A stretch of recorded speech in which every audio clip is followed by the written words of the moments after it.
네, 이어서 계속 진행을 해보도록 할게요. 플랜트 설계 3대 핵심 기술이라고 제가 아까 말씀을 드렸죠. 여러분들이 지금 들어가고자 하는 이 오일 앤 가스 프로세스 라이프 사이클 안에서는 도산업은 당연히 포함이 되어 있어요. 여러분들이 이거 아니라고 생각하지 마시고요. 그리고 우리가 알고 있는 정유석화사, 그리고 여기를 담당하고 있는 뭐 SK 가스들도 있고요. 그 다음에 이렇게 우리 실질적으로 우리 쪽으로 딜리버링 해가지고 이루어지는 정유사들도 있고, 이렇게 굉장히 다양합니다. 그래서 오프쇼어, 온쇼어, 뭐 리파이닝, 콘수머도 있고, 이걸 업스트림, 미드스트림, 다운스트림으로 나눌 수도 있고, 아니면 이거를 밑단부터 컨셉추얼, 피드, 디테일 엔지니어링, 오퍼레이션 앤 메인터넌스로 나눌 수도 있고, 아니면 공장을 운영하는 측면에서 오토메이션으로 얘를 하나로 볼 수도 있습니다. 혹은 세이프티적인 관점에서 하잡이나 세이프티 AC, 이머전시 셧다운 시스템, 시스템 인테그레이터와 같이 저희 FGTI 뒤쪽에 이제 포함이 되어 있는 이런 인터락킹 로직들에 대해서도 오일 앤 가스 프로젝트 안에서 한 축을 담당하고 있죠. 그래서 엔드 유저가 EPC라고 되어 있는데 그 외에도 저희는 이 PC 안에서 프로세스 위쪽에 있는 컨셉추얼 안에서도 시빌, 파이핑, 일렉트릭, 메카니컬 이런 식으로 모든 디서플린들이 함께 일을 하는 게 플랜트 프로젝트의 특징 중에 하나죠. 그래서 이러한 전체적인 가스, 오일 앤 가스 프로세스 이 안에서의 플랜트 프로젝트를 세 가지 핵심 기술로 논의하자면 이 세 가지 핵심 기술로 이 공정을 만들고 운영하고 다른 부서와 협업을 하실 수가 있게 되는 겁니다. 그런 돈도 뽑아내게 되겠죠. 딱딱하게 플랜트라고 하면은 뭔가 들어가서 만들어내는 설비예요. 그래서 여기에는 사실 인풋이 있을 때 아웃풋을 만들어내는 종합적인 설비를 의미한다. 그러니까 대단한 게 아니고 뭐 넣고 빼면 되는 거죠. 그 어려운 게 이제 라이센서 사이에 이런 부분들이 되는 거고요. 앞으로는 이제 만들어낼 것들이 무궁무진해지는 상황입니다. 플랜트를 우리가 만들 때 프로젝트를 수행한다라고 말을 하는 이유는 이 프로젝트를 다음과 같이 정의를 하기 때문이에요. 여러분들이 나중에 PM으로 좀 빠지고 싶어 하시는 분들도 계실 거예요. 실무를 하시다가 외국계로 엔지니어로 안 가고 나는 국내 회사에 남아서 PM을 해야겠어라고 하시는 분들은 이 PMI가 그때가 되시면 익숙해지실 건데요. 이 프로젝트라고 하는 건 템포러리 엔디버가 있다. 즉 늘 있는 게 아니고 그 프로젝트의 시작과 끝이 있다는 겁니다. 그래서 타임이 존재하죠. 템포러리로 우리가 팀을 이루어서 유니크한 프로덕트나 서비스나 리절트를 만들어내기 위한 팀을 구성을 하고, 이거는 템포러리라고 한다는 거는 즉 다시 말해서 시작과 끝이 있다. 다시 말해서 스콥을 정하고 리소스를 투입해서 우리가 원하는 아웃풋을 만들어내는 과정이다라는 겁니다. 스콥은 R&R이라고도 하는데 누가 뭘 할 거냐, define limit나 deliverables,이라고 해가지고 이제 어디까지 우리가 만들 거고 무엇을 전달할 거냐를 정하게 됩니다. 스케줄은 언제 시작해서 언제까지 완료를 할 것인지, 그리고 수주를 할 때는 이걸 얼마를 받아서 얼마 안에 지어줄게라고 이 인다이렉트 익스펜스를 포함하는 전체적인 비용을 산정을 하게 돼요. 그래서 저희가 예전에 조선해양이나 EPC나 10년 전에 플랜트 붐이 그렇게 불었는데도 불구하고 막 손실이 1조 2조 났던 이유가, 이 사람들은 자기들의 코스트 이스티메이션 기술을 가지고 뭐 얘가 5천억짜리 플랜트야라고 발주를 했는데, 저희는 호기롭게 5천억 오케이 우리가 3년 안에 2년 안에 만들어줄게 하고 수주를 했는데, 실제로 만들어 봤더니 그게 5천억이 아니라 6천억이 되고 7천억이 되고 2년이 아니고 2년 반이 걸리고 이렇게 됐던 거죠. 그렇기 때문에 이 프로젝트를 수행하기 위해서는 어디까지 내가 할 수 있는 스콥인지, 그리고 이건 얼마나 걸릴 것인지, 그리고 그 비용은 어디에 어느 정도로 수행을 할 수가 있는 것인지에 대해서 명확하게 아는 것이 가장 중요합니다. 타임 스콥, 코스트 관점에서 여러분들은 모든 프로젝트를 바라보시는 것을 앞으로 습관해 주셔야 돼요. 이건 프로젝트 라이프 사이클 계속 나오죠. 이제 조금 익숙해지셔야 됩니다. 디테일 엔지니어링까지는 우리가 기존에 많이 해왔지만 이 윗단은 해본 적이 없다. 그럼 그 윗단은 해본 적이 없다로 말하면 뭐 어떻게 하나요? 단이 뭔지를 한번 눈으로 보면 편하겠죠. 여기 보시는 것처럼 이 뒷단이 디테일 엔지니어링입니다.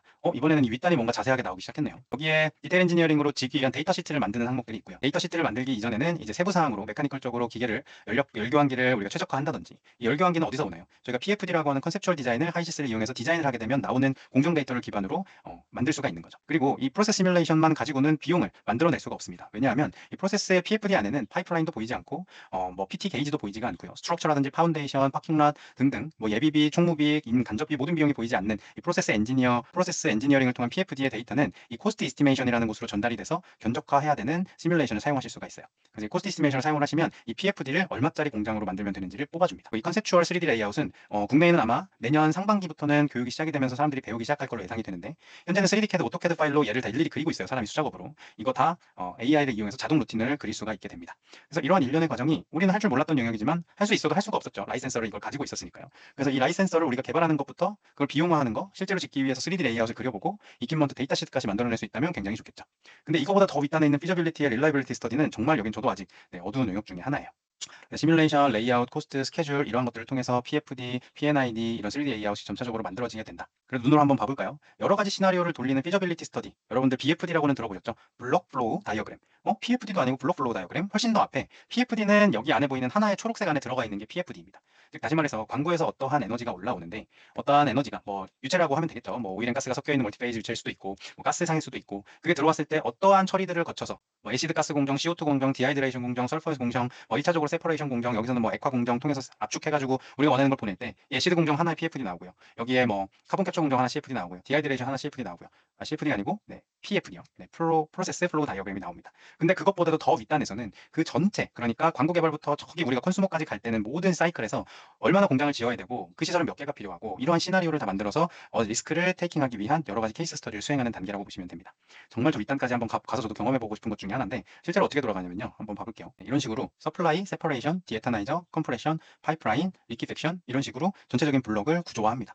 그리고 이게 세퍼레이션이 3개 있을 때와 4개 있을 때와 여기에 리퀴팩션이 하나 있을 때, 컴프레션이 이렇게 패러럴로 2개, 이렇게 전체 세트가 3개, 3스테이지로 되어 있을 때 이런 부분을 놨을 때 전체 인풋 아웃풋이 어느 정도가 될지를 굉장히 러프하게 한 50% 내외로 확인을 해보는 거라고 보시면 돼요. 그러면 얘를 시나리오를 돌려보면 얘가 여러 가지를 계산을 합니다. 계산을 해가지고 뚱땅뚱땅 하면서 이렇게 시나리오를 계산을 해요. 그래서 여기는 지금 좀 수율이 좋지 않고 이렇게 하면은 공급량보다 처리량이 떨어지고 이러한 그 버틀넥 포인트들을 미리미리 찾아봄으로써 어떤 공장을 그릴 것인가에 대한 케이스 스터디를 위해서 수행을 한다라고 보시면 되죠. 네, 정말 밑단의 영역에서 이런 것들이 정해지고 나면 방금 보셨던 요 가스 스위트닝, 가스 디하이드레이션, 가스 컴프레션이 어떤 식으로 구성이 돼야 되는지 블록이 확정이 됐고 그럼 그 블록 안에 상세한 그 장비들을 우리가 PFD로 하이시스를 사용해서 컨셉추얼 디자인을 수행을 하실 수가 있습니다. 네, 컨셉추얼 디자인까지 끝나고 나면 이제 거기 안에 들어있는 하나하나의 열교환기들이 있어요. 이런 열교환기들은 이제 열통합 관점에서 우리가 한 번 더 이 열교환기를 최적화해 줄 필요가 있는데 이 열교환기를 최적화한다라고 하는 건 이제 열교환기를 더 뜯어볼 수가 있게 됩니다. 단순히 연력각 베이스의 프로세스 공정 데이터만 뽑는 게 아니고 하이드롤릭 관점의 데이터를 확인을 한다라고 보시면 되죠. DR이라고 하는 건 이렇게 디자인 영역부터 레이팅 영역까지 여러 가지가 있고 여러분들이 이 디자인을 통해서 최적화를 수행을 해보실 수가 있는 거예요. 얘가 한 200개에서 300개 정도 디자인 최적화되어 있는 내용들을 만들어내고 이런 것들을 돌리고 나면 하이시스는 단순 연력각 계산이기 때문에 우리가 알 수 없는 것들을 이 EDR에서 모두 다 계산을 해서 저희들한테 결과를 보여줍니다. 네, 결과는 제가 요거 나가서 들어오면 다시 한번 볼게요. 그래서 그 EDR로 열교환기에 대한 세부 디자인까지 우리가 만들었다면 그 다음에 전체 시스템의 세이프티 어널리시스, 아까 나왔죠, 릴리프 밸브 시스템. 이런 릴리프 밸브 시스템이나 블로우다운도 당연히 하이시스라는 시뮬레이션 안에서 다이나믹 영역을 만들고 사이징, 오리피스 사이징을 디자인하고, 근데 이 사이징을 하실 때 어떻게 사이징을 하냐 이거죠. 그러면 그것도 역시나 디자인 베이시스를 여러분들이 알고 계셔야 되기 때문에 저희가 FGT 안에서는 그러한 디자인 베이시스와 실문건의 스펙을 활용해서 하이시스 안에서 해당 사항들을 확인하고 오리피스 사이징을 만들고 최종적으로 PSV 데이터 시트를 작성해서 PDF로 만들고 제출하는 시뮬레이션까지 함께 수행을 해볼 예정입니다. 그러면 저렇게 만들어낸 PFD를 돈으로 뽑아내는 건 또 뭐냐? PFD에는 뭐가 없냐면 파이핑, 인스트루먼테이션, 시빌, 스틸, 페인팅, 인슐레이션, 일렉트리컬 이런 것들이 모두 다 빠져 있습니다. 이런 것들은 여기 보시는 것처럼 클래스를 따라서 결정이 되는 부분들이고 여기에 견적을 뽑기 위해 들어가는 모든 룰 앤 레귤레이션들은 윈드 데이터라든지 지질 데이터라든지 아니면 인도에서 지었을 때 인도의 인건비라든지 이러한 세부 사항들을 모두 조정할 수 있는 ACC라고 하는 프로덕트를 사용을 해서 아까 우리가 그렸던 PFD를 이런 PNID로 뽑아서 비용을 만들어낼 수 있는 것이 가장 큰 장점이에요. 네, EDR도 한번 결과가 나온 거를 한번 보면 이 옵티마이제이션 패스를 돌렸을 때 지금은 한번 돌렸던 걸 다시 돌렸기 때문에 안 나오지만 이걸 한 200개 정도로 얘가 찾아줍니다. 그래서 어떤 게 괜찮은 디자인인지를 찾고 그 디자인에 대한 열교환기 데이터 시트도 이런 시뮬레이션을 활용하면 데이터를 이렇게 한 번에 넣어서 뽑아 보실 수도 있죠. 근데 우리가 공부할 건 이런 데이터를 어디서 어떤 데이터를 읽고 어떻게 디자인 데이터를 활용해서 검증할 것인지가 중요하겠죠. 그 다음에 더 넘어가서 보자면 퍼포먼스는 뭐 연력각적 계산 베이스가 되겠지만 데이터까지는 여러분들이 읽지 않으셔도 돼요. 근데 더 중요한 거는 바이브레이션에 대한 내용들도 확인을 해준다는 겁니다. 그래서 벤더한테, 메이커한테 우리 이거 이렇게 온도 올리고 내릴 건데 열교환기 만들어줘 했을 때 벤더 데이터라고 하는 GA, 제너럴 어레인지먼트 도면을 받기 전까지는 이 사이즈가 얼마나인지, 무게가 얼마나인지, 얘가 얼마짜리인지 모르니까 프로젝트를 진행할 수가 없어요. 근데 여러분들이 EDR이라고 하는 이런 프로덕트를 활용해서 기계 설계팀과 이렇게 협업을 할 수가 있다라고 하면 벤더 데이터가 오기 전에 어느 정도 이렇게 사이징을 뽑아볼 수도 있고요. 사이징 안에 여기 전체 이 열교환기의 비용도 뽑아볼 수가 있고 무게도 뽑아볼 수가 있습니다. 즉 굉장히 파워풀하게 미리미리 필요한 내용들을 확인을 해볼 수가 있다는 게 EDR의 큰 장점이고요. 그 다음에 또 하나 말씀을 드려야 됐던 게 비용을 뽑아내는 거죠. 지금 이것들을 왜 다 말씀을 드리느냐? 결국에는 다 플랜트 디자인을 통해서 하이시스로 검증하고 하이시스를 통해서 여기까지 나오는 단계라고 보시면 됩니다. 여기 보시면 ACC는 여러분들이 디자인한 PFD의 장비들을 이렇게 가져와요. 단순히 장비들만 나열했기 때문에 PFD로 보이진 않지만 각각의 장비들은 이렇게 그 장비의 주변에 붙어야 되는 모든 인스트루먼트들이 자동으로 그려집니다. 그리고 파이핑 사이징도 그려지고요. 여기 밸브, PSV 밸브, 프레셔 게이지, TT, 들어오는 퍼지 밸브 이런 것들이 다 반영이 됐기 때문에 이런 것들을 다 반영했을 때 우리가 비용을 산출을 하면 얘가 얼마가 나오느냐라고 하는 거를 알아낼 수가 있다라고 하는 겁니다. 저걸 비용으로 이제 뽑아낼 수가 있기 때문에 우리는 그걸 토대로 피드라고 하는 영역에 지원을 할 수가 있게 되는 상황이고 근데 국내에는 거의 5손가락 정도로 이 시뮬레이터 자격증이 있는 사람이 없고 네, 제가 최근에 그걸 하나 땄다라고 말씀을 드렸던 겁니다. 그래서 앞으로 여러분들은 이러한 그 확장성을 계속해서 가져가실 수 있다는 것도 굉장히 중요한 부분이라고 생각을 해주시면 좋을 것 같아요. 그리고 더 디테일하게 뽑으려면 3D 레이아웃도 그릴 수 있다는 것까지만 말씀을 드리고 제가 이거 아마 동영상을 넣으려다가 안 나온 것 같은데 여기 보시는 것처럼 이 장비 하나하나를 이렇게 놓고서는 이 초록색 파이프라인들을 저희가 피해서 일일이 캐드로 그리는 게 아니고요. 여기 들어오고 나가는 인렛 아웃렛을 우리가 지정을 해주면 가장 최적화된 루트로 배관 파이핑이 자동으로 만들어지고 이 배관 파이프 물량을 사이즈별로 밸브별로 MTO 물량이라고 하는 MTO 데이터 시트로 뽑아서 우리가 만들어낼 수가 있습니다. 그래서 이런 일련의 과정은 결국에는 여러분들이 어떤 데이터 기준을 알고 있느냐, 어떤 스탠다드 기준을 알고 있느냐, 어떤 계산 시트를 활용을 해서 어떤 시뮬레이션을 연동해서 우리가 플랜트 디자인을 할 수 있느냐라는 것에서 기인하고요. 그 IC 시뮬레이션을 기준으로 하는 이 플랜트 디자인을 여러분들이 데이터 시트까지 만들어낼 수 있게 되면 그 다음에는 여기 오른쪽 상단에 있는 것처럼 초록색, 파란색, 노란색과 같은 카펙스, 오펙스, EDR 그리고 세이프티 어널리시스까지 수행하실 수 있는 가장 근간이 되는 기초라고 생각을 해주시면 돼요. 저 오른쪽 상단에 있는 저런 영역들은 여러분이 6년 이전에는 생각하지 않으셔도 됩니다. 이 왼쪽에 있는 기본 디자인을 여러분들은 남들보다 빠르게 그 6년이라는 시간을 캐치업하는 걸 목적으로 하고 있어요. 그래서 아까 말씀드렸던 이런 여러 회사들이 컨셉추얼 디자인을 하고 컨스트럭션을 하고 실제로 오퍼레이팅하는 이런 밸류업 과정에서 우리가 어떤 역할을 해낼 수가 있고 그 플랜트 디자인에 대한 기초를 잘 다진다면 이러한 모든 업무들을 수행을 할 수가 있게 된다는 걸 한 번 더 말씀을 드립니다. 네. 그러면 이 안에서 사실 우리가 프론트 디자인이라고 하는 거를 정확하게 지금 보자면 사실 요쪽 영역이에요. 컨셉추얼 디자인, 피드 베이직 엔지니어링. 그래서 이 영역에서 우리가 수행을 하는 건 전체적인 스텝을 끝까지 가보자면 컨셉추얼 디자인을 수행을 하고요.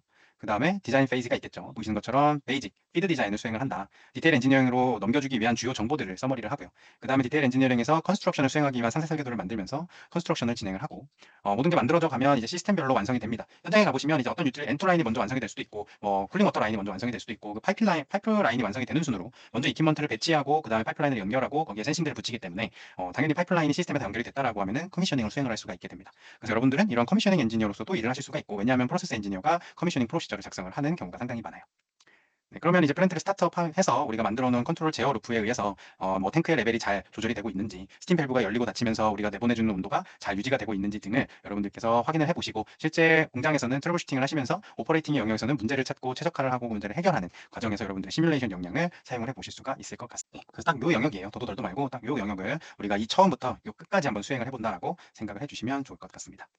그래서 이 두 번째에서 저희가 목표로 했던 건 3코어 테크니컬 스킬이었죠. 플랜트 디자인 잡을 갖기 위해서 꼭 알아야 되는 세 가지 스킬은 뭐냐? 아까 제가 말씀드렸던 왜 그렇게 세 가지가 적혀 있었는지를 여러분들이 아실 수가 있습니다. 첫 번째 스킬은 히든 메테리얼 밸런스를 만드는 거예요. 그래서 여러분들이 만들어낸 공정도에 대해서 여기 보이시는 것과 같은 히든 메테리얼 밸런스를 통해서 시작부터 끝까지 각각의 장비를 지나가면서 온도, 압력, 유량, 밀도, 밀도, 점도, 엔탈피 이러한 모든 주요 피지컬 프로퍼티 값들이 어떻게 변화하고 흘러가는지를 나타내는 히든 메테리얼 밸런스를 우리가 만들어내야 합니다. 공정을 만드는 게 어렵지 만약에 공정을 만들었다고 한다면 공정도 안에서 히든 메테리얼 밸런스를 만드는 건 정말 쉬워요. 예를 들어서 여러분들이 이러한 공정을 하나 만들었다라고 하면 이 공정을 오른쪽 클릭하시고 워크북 테이블을 눌러서 메테리얼 스트림을 추가하시면 바로 이렇게 히든 메테리얼 밸런스를 피드 믹스가 들어오는 영역부터 피드믹스가 들어오는 영역부터 인넷 세퍼레이터 스트림 7번, 9번, 10번 이렇게 흘러가는 모든 스트림의 주요 템퍼러처, 프레셔, 몰라 플로우, 힙 플로우 등 우리가 알고 싶어하는 히든 메테리얼 밸런스를 확인할 수 있게 된다는 거죠. 그래서 공정을 완성시키는 게 어렵지 히든 메테리얼 밸런스는 공정을 통해서 얼마든지 여러분이 확인을 하실 수가 있게 되고 이러한 공정도는 사실 하이시스뿐만이 아니고 우리가 다루게 될 모든 이러한 프로세스 엔지니어링 소프트웨어에서 다 활용을 해보실 수가 있습니다. 제가 만약에 좀 1월 말에 여유가 되면 여러분들 하이시스 말고 이 DWCM이라고 하는 무료 툴이 있어요. 무료 툴인데 누구든 사용할 수가 있어서 좀 나중에 이거를 기회가 되면 한번 보너스 자료로 올려드려 볼까 합니다. 그래서 이런 식으로 우리가 히든 메테리얼 밸런스를 만들 수가 있고 두 번째 주요 스킬은 당연히 엔지니어링 드로잉이겠죠. 저렇게 PFD가 다 그려졌다라는 건 이제 각각의 장비의 사이징, 크기, 메테리얼 셀렉션이 결정이 됐다라고 하는 겁니다. 그래서 그러면 이제 그 장치들을 연결하고 로직을 짜서 우리가 원하는 그 시스템을 운전하기 위한 로직을 안전하게 설계하는 게 중요하겠죠. 그래서 우리는 그런 안전 로직 설계에 근거해서 보시는 것처럼 PNID까지 만들어내는 것을 목표로 합니다. 더 윗단에서 아까 봤던 블록플로우 다이어그램도 있겠죠. 그래서 블록플로우 다이어그램부터 시작을 해서 제가 간단히 설명을 드렸다시피 CO2 캡처 유닛, 퓨리피케이션 유닛, 스팀 유닛, 디하이드레이션 유닛 이런 식으로 블록으로 들어가 있는 각각의 BFD는 이렇게 보이시는 것처럼 블록 안에 하나의 PFD를 구성하게 되고요. 이 PFD에는 밸브들이 들어가지 않습니다. 이유는 여기 보이시는 것처럼 PNID, 얘도 완벽히 PNID는 아니지만 컨트롤 밸브들이 이런 제어 로직을 수행하기 위한 인스트루먼트 개장류들이 연결이 되어 있어야지만 이 유량이 세 포인트가 얼만데 지금 유량이 얼마야 밸브를 열어 세 포인트가 얼만데 유량이 얼마야 밸브를 잠궈 이런 식으로 전체 로직을 구성을 하실 수가 있게 된다는 거죠. 그래서 저기까지 가야지만 우리가 PNID를 그리고 그 PNID를 그리기 위해선 보시는 것처럼 이런 공정 시뮬레이션 안에서 실제로 우리가 제어기를 달아서 레벨 트랜스미터, 프레시 트랜스미터, 플로우 트랜스미터들을 달고 이 컨트롤 밸브들을 사이징을 하면서 우리의 제어 로직이 정상적으로 작동을 하는지 여부를 확인을 해 주셔야 됩니다. 그래서 저희가 FGT에서 해보겠다고 했던 내용들이 이런 컨트롤 밸브를 사이징하고 데이터 시트화 하겠다. 다시 말해서 제어 로직을 설계를 해보겠다라고 하는 겁니다. 다이나믹까지는 아니고 저희가 간단하게 이런 것들을 시연을 하면서 데이터 시트화 하는 것까지만 포함이 될 것 같아요. 다이나믹 과정 자체도 네, 저희 하이시스 기본 과정 5주 한 것처럼 긴 과정이기 때문에 여기서는 저희가 다뤄보는 것을 목표로 하고 있고요. 그 다음에 세 번째 스킬은 첫 번째 히든 메테리얼 밸런스, 두 번째는 그것들을 도면화하는 과정. 단순히 그리는 게 문제가 아니고 어떠한 세이프티 로직과 인터락 시스템을 가지고 PNID를 구성할 것인지가 중요한 부분입니다. 세 번째는 프로세스 데이터 시트예요. 그렇게 확장되어서 결론이 난 이퀴먼트들을 우리가 원하는 성과품 데이터 시트 안에 주요 데이터들을 넣는 과정이죠. 그래서 이렇게 데이터 시트를 만들어서 성과품으로 제출하면 이제 모든 프로세스 엔지니어링 프로젝트는 종료가 되고 사인이 돼서 다른 프로젝트들까지 다른 디서플린들까지 모두 사인이 나면 이번 프로젝트는 성과품이 종료가 되고 그 데이터들을 상세 설계로 넘겨서 상세 설계에서 건설을 시작하게 되는 그 단계를 저희가 마무리를 해본다라고 생각해 주시면 좋습니다. 네, 당연히 베슬 데이터 시트도 있죠. 이렇게 단순히 PFD로부터 시작을 해서 공정 계략도에서 시뮬레이션으로 실제로 시뮬레이션을 해보시고 그 다음에 PFD를 그리고 벤더 데이터까지 만들어내는 게 일련의 베슬을 만들어내는 과정이죠. 베슬은 여러분들 잘 알고 계시겠지만 이런 베슬의 메테리얼이라든지 이 티크니스라든지 이런 것들은 다 아즈메 코드라고 하는 EN 코드를 따르기도 하지만 아즈메 코드를 따르게 되어 있어요. 그래서 여기 보시면 110 바지라고 하는 압력 들어가는 압력이 여기 0 바지라고 되어 있는데 이 압력이 들어갔을 때 여기 안에서 이 재질이 이 압력을 견디기 위해서 어느 정도 티크니스가 되어야 하는지 그리고 들어가는 온도가 45도라고 하는데 얘가 만약에 마이너스 50도라고 하면 마이너스 50도를 견딜 수 수 있는 맥시멈 올러블 프레셔를 갖는 재질은 어떤 건지 이런 것들은 스탠다드 기준을 확인하시면서 매테리얼을 셀렉션하고 두께가 결정되면 그거에 따라서 비용이 결정되는 형태로 디자인이 된다는 겁니다. 우리는 프로세스 엔지니어적인 관점에서는 들어오는 유량이 있기 때문에 그 유량을 잘 어코모데이션 할 수 있는 이 탱크의 사이징을 설계를 해주시게 될 거예요. 그래서 한 번 더 설명을 드리면 케미컬 엔지니어가 가져야 할 세 가지 테크니컬 스킬은 히든 매테리얼 밸런스를 만들 수 있는가, 즉 공정도를 그려서 히든 매테리얼 밸런스를 뽑아낼 수 있는가라는 말이죠. 히든 매테리얼 밸런스 알아요, 저거. 공정도 클릭해서 나오는 거예요. 이게 아니고 히든 매테리얼 밸런스를 세울 수 있다, 공정도를 그릴 수 있다라는 뜻이고요. 드로잉, P&ID 오토캐드로 수정해봤어요. 네, 그거 가지고 하라는 게 아니고 잡 디스크립션의 드로잉이라고 하는 건 여기 안에 들어가 있는 안전 로직 설계와 인터락킹 시스템에 대해서 이해를 하고 각각의 장비에 붙어 있는 프레셔, 레벨, 템퍼러처가 어디에 적재적소에 들어가야 되는지를 이해하고 있다는 걸 말합니다. 세 번째는 데이터 시트. 우리가 이렇게 만들어낸 모든 성과품들은 그냥 도면으로만 있으면 되는 게 아니고 데이터 시트화해서 발주처의 사인을 최종 컨펌으로 받고 어프로벌 도장을 찍고 제출을 하면 이 모든 일련의 과정이 끝나게 되는 것이라고 이해하시면 좋을 것 같아요. 그래서 이러한 과정들을 이제 여러분들이 겪어서 수행을 하게 되시면 제가 앞에서 말씀드렸던 게 커리어 패스 미스테이크 필요 없는 것들이 있다. 플랜트 디자인 잡에서는 어떤 회사들이 있고 그걸 준비하기 위해서 어떤 잡 디스크립션을 보아야 한다. 플랜트 디자인이라는 건 뭐고 플랜트 디자인의 스텝은 컨셉추얼부터 더 앞에는 피저빌리티 스터디부터 저기 커미셔닝 시운전까지 각각의 단계를 겪어오는데 그중에 플랜트 디자인을 담당하는 컨셉추얼부터 베이직 엔지니어링 아니면 상세 설계 디테일 프로세스 엔지니어링까지 우리가 잡 디스크립션에도 나와 있었지만 알아야 될 세 가지 핵심 코어는 프로세스 엔지니어는 공정도를 그리고 히든 매테리얼 밸런스를 만들 줄 알아야 한다. 그 히든 매테리얼 밸런스를 만들기 위한 공정의 기준은 디자인 베이시스와 스탠다드가 될 것이다. 두 번째, 드로잉을 그리기 위해선 이 공정에 대한 로직을 이해해야 된다. 어떠한 로직을 가지고 PID 설계를 통해 피드백 제어를 할 것인지, 그 제어를 하기 위해선 컨트롤 밸브의 사이징, 세이프티는 어느 온도와 압력에서 터져야 되고, 그때 터지는 급작스러운 압력 강화에 따라서 탱크 내부의 온도가 급격히 떨어지고, 그로 인해서 그 블로우 다운 영역에서의 가장 작은 온도가 우리가 셀렉션한 탱크의 재질이 견딜 수 있는 온도인가를 확인하는 그런 과정들이 모두 다 P&ID에 포함됩니다. 굉장히 어려운 얘기 같아 보이지만 여러분들 준비하는 과정 내내 저도 생각을 해왔기 때문에 더 한 번 더 말씀드릴 수 있는 부분이고, 이러한 내용들을 여러분들이 이 과정을 통해서 머릿속에 탁 갖게 되시면 저보다도 더, 왜냐면 머리가 더 좋으시니까요. 저보다도 더 잘 설명을 해주실 수가 있을 걸로 봅니다. 마지막으로 이제 데이터 시트를 만들어내면 되는 거죠.